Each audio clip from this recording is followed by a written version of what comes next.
కర్కాటక రాశి వారికి ఈ పరాభవనామ సంవత్సరంలో గోచార ఫలితాలు ఏ విధంగా ఉంటాయో సశాస్త్రీయ పద్ధతిలో మనం తెలుసుకునే ప్రయత్నం చేద్దాము. ఇక్కడ కర్కాటక రాశి వారికి ఏ ఏ నక్షత్రాల వారు ఏ ఏ పాదాల వారు ఈ కర్కాటక రాశిలోనికి వస్తారు అంటే, పునర్వసు 4వ పాదం వారు, పుష్యమి 1, 2, 3, 4 పాదాలు, ఆశ్లేష 1, 2, 3, 4 పాదాలు, 9 పాదాలు, 3 రాశులు ఇవన్నీ కలిసి మనకి కర్కాటక రాశిలోనికి వస్తాయి. కాబట్టి ఇక్కడ ఈ రాశి వారికి ఆదాయం 2, వ్యయం 11 చాలా వ్యత్యాసం కనబడుతుంది. అంటే చాలా డబ్బులు చాలా జాగ్రత్తగా ఖర్చు పెట్టవలసినటువంటి ఆవశ్యకత ఉన్నది. అలాగే రాజపూజ్యం 4, గౌరవం అంటే రాజపూజ్యం అంటే మరి ఏదో పూజ్యం అనుకోకండి, పూజ్యం అంటే 0, రాజపూజ్యం అంటే గౌరవం అని అర్థం. అలాగే అవమానం అనేటటువంటిది 7. కాబట్టి ఇది కూడా కొంచెం మాట తొందరపాటు మాటలు కొంచెం ఆలోచించి మాట్లాడితే ఆ విధమైన తప్పులు తోలకుండా ఉంటాయి. ఆ విధమైన పరిస్థితి అంతా ఉంటుంది. అయితే ఈ రాశి వారికి గురుడు 31వ తారీఖు 5వ నెల 2026 వరకు మిథున రాశిలో అంటే ఏ స్థానంలో సంచారం చేస్తున్నారు. తదుపరి జన్మంలోకి వస్తున్నారు కర్కాటకంలోనికి. ఆ తదుపరి అక్కడి నుంచి 2వ స్థానమైనటువంటి సింహరాశిలోకి వచ్చి అక్కడ మళ్ళీ వక్రం చెంది మళ్ళీ వెనక కర్కాటక రాశిలోకి వచ్చి మొత్తంగా 4 చలనాలు జరుగుతూ ఉన్నాయి. ఏదేమైనప్పటికీ కూడా ఇక్కడ మనకి ఇందులో కలిసి వచ్చేది అంటే సింహంలోకి వచ్చిన తర్వాత మాత్రమే కొద్ది రోజులు మాత్రం అంత అనుకూలమైన ఫలితాలు, జన్మంలో అనుకూల ఫలితాలు ఉండవు, ఏళ్ళలో అనుకూలమైన ఫలితాలు ఉండవు. ఇకపోతే ఈయన అయితే ఇవ్వాల్సినంత మీకు చెడు కూడా చేయడండి, ఇవ్వాల్సిన దగ్గర కూడా, ఎందుకంటే సువర్ణమూర్తిగా ఉంటున్నారు కాబట్టి ఆ విధమైనటువంటి ఫలితాలు ఉంటాయి. శని సంవత్సరం అంతా కూడా భాగ్యస్థానంలో మీన రాశిలో రజితమూర్తిగా ఉన్నారు. రజితమూర్తి కూడా అంటే సువర్ణమూర్తి తర్వాత రజితమూర్తిని కూడా మంచిగా చెప్పుకోవచ్చు. కాబట్టి ఈయన కూడా అంత చెడు చేసేటటువంటి అవకాశం లేదు.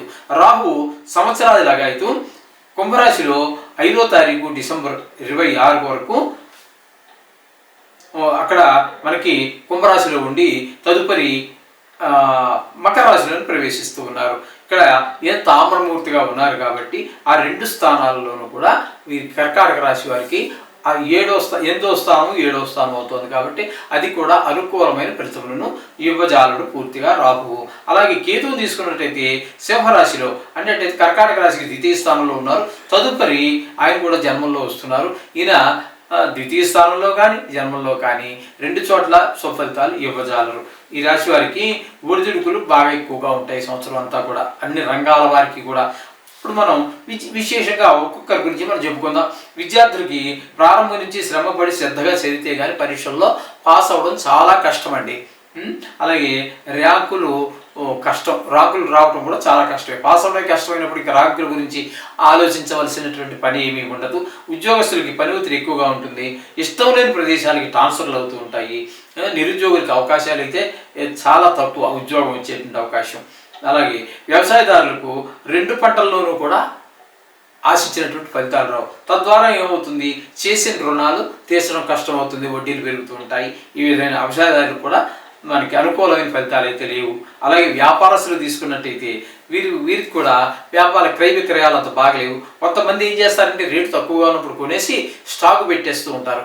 కృత్రిమంగా మనకు అక్కడ డిమాండ్ పెంచేస్తారు. ఆ విధంగా చేయటం వల్ల వీరు కొన్న రేటు కంటే కూడా రేటు తగ్గిపోయి నష్టపోయే పరిస్థితులు కూడా వస్తాయి.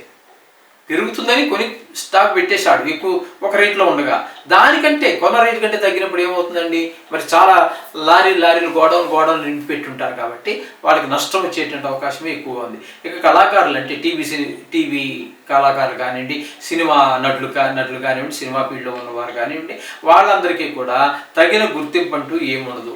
ఇక బడ్జెట్ ఎక్కువ పెట్టేసి అంటే అది ఎక్కువ నిర్మాత కూడా పెడతాడు అనుకోండి, ఆయనకి లేదా 2-3 కలిసి పెట్టుబడి పెడుతుంటారు. అటువంటి వారికి నష్టపోవడం కూడా జరిగే అవకాశం స్పష్టంగా గోచరిస్తోంది. ఇక కాంట్రాక్టుదారులు ఉన్నారు, వాళ్ళకు కూడా సకాలంలో పనులు చేయలేరు. సకాలంలో పనిచేసిన వాటికే గవర్నమెంట్ నుంచి బిల్లులు రావాలంటే చాలా కష్టం పడవలసి వస్తుంది. చాలా టైం తీసుకుంటారు. ఎవరికి షేర్లు వాళ్ళకి ఇవ్వాల్సి వస్తుంది. ఇక్కడ ఏమవుతుందంటే మీకు వీరు కాంట్రాక్టుదారులకి ఎక్కడి నుంచో బయట నుంచి వడ్డీకి తీసుకొచ్చి పెడతారు కదా, ఇవి పెరిగిపోతూ ఉంటాయి, వాళ్ళ దగ్గర నుంచి బిల్లులు పాస్ అయ్యి రావు. ఈ విధమైన మొత్తం మీద ఈ కాంట్రాక్టుదారులకు కూడా ఈ కర్కాటక రాశి వారికి కొంచెం ఇబ్బందికరమైన పరిస్థితి ఎదుర్కోవాల్సి ఉంటుంది. ఇక రాజకీయ నాయకులు కూడా ప్రజల్లో పెద్ద గుర్తింపు ఉండదండి. వీళ్ళు ఎప్పటికప్పుడు కొత్త కొత్త సమస్యలన్నీ ఏర్పడుతూ ఉంటాయి, వాటిని సరి చేసుకోవడానికే సరిపోతుంది కానీ ప్రజల యొక్క సమస్యలు తీర్చడానికి చాలదు.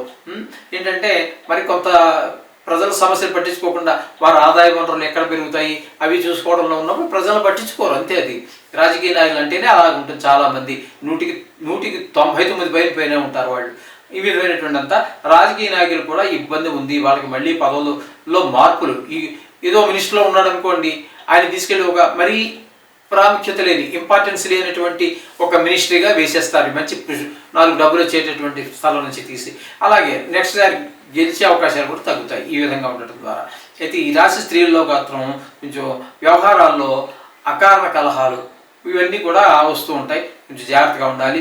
భర్త యొక్క ఆదరణ కూడా తగ్గుతుంది, ఎందుకంటే అన్నిటికీ చికాకు పెడుతుంటే ఎవరికైనా కష్టమే కదండి భరించడం. ఈ విధంగా ఆడవాళ్ళు కూడా ఎక్కువగా భర్తల్ని ఇబ్బంది పెట్టకుండా వారికి అనుగుణంగా ఉన్నట్టయితే ప్రేమ అదే ఎవరు దాన్ని పాలు నీళ్లు హార్లిక్స్లు పోసి వచ్చాల్సిన పని లేదండి. మన నోటితోటి మనం చక్కగా వాళ్ళు చేసి చెప్పుకుంటూ పోతే, చెప్పిన పని చెప్పినట్టు చేసుకుంటూ పోతే ఆటోమేటిక్గా ప్రేమ పెరుగుతుంది.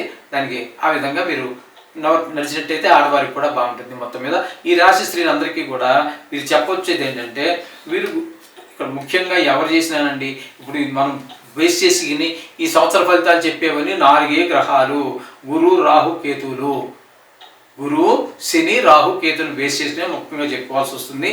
కాబట్టి ఇక్కడ ఈ వీరికి దానాలు చేసుకోవటమో జపాలు చేసుకోవటమో చేయండి. అలాగే కొన్ని క్షేత్రాలకు వెళ్ళటం అనేది కూడా మంచిదే. కేదారేశ్వర క్షేత్రాన్ని దర్శించడం కానీ, విష్ణు సహస్రనామం లలితా సహస్రం చదువుకోవటం కానీ, బిల్వాష్టకం చదువుకోవటం కానీ, ఈశ్వరుడికి అభిషేకం చేయటం, గజేంద్ర మోక్షం లాంటివి చదువుకుంటే కూడా మనకి కొన్ని ఈ యొక్క దుష్ప్రభావాలు తగ్గి మంచి జరిగే అవకాశం మెండుగా కనిపిస్తుంది. శుభం భూయాత్.